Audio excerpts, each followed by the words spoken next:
पहिलेची जी लोक होते ते म्हणजे आपली आजी आजोबा पणजोबा कमीत कमी 90 वर्ष आणि जास्तीत जास्त 105 वर्षे हे लोक जगत होते आणि आजही हे लोक बऱ्याच ठिकाणी जगत आहेत।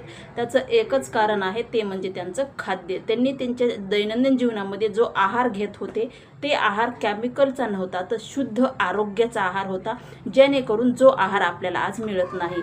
पहिले लोक आपल्या जेवणामध्ये तेलाचाही वापर करत होते, पण ते तेल एकदम शुद्ध आणि पौष्टिक होतं।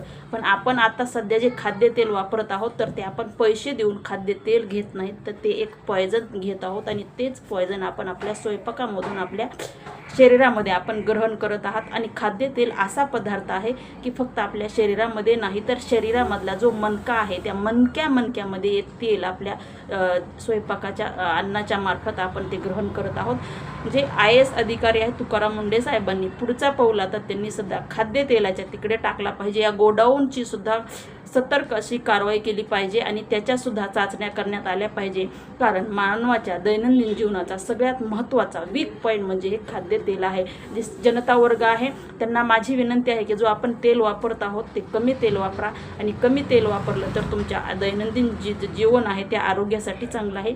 जेवढ्या तेलाचा वापर कराल तेवढा आपल्याला आजाराचा सामना करावा लागेल आणि आपली चरबी सुद्धा वाढते आणि त्याच्यामुळे जास्त तेलाचा शरीरामध्ये वापर केल्यामुळे अटॅकचे प्रमाण सुद्धा वाढते।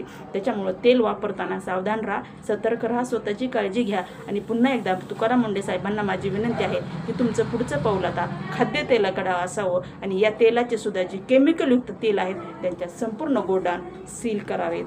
जय हिंद, जय महाराष्ट्र।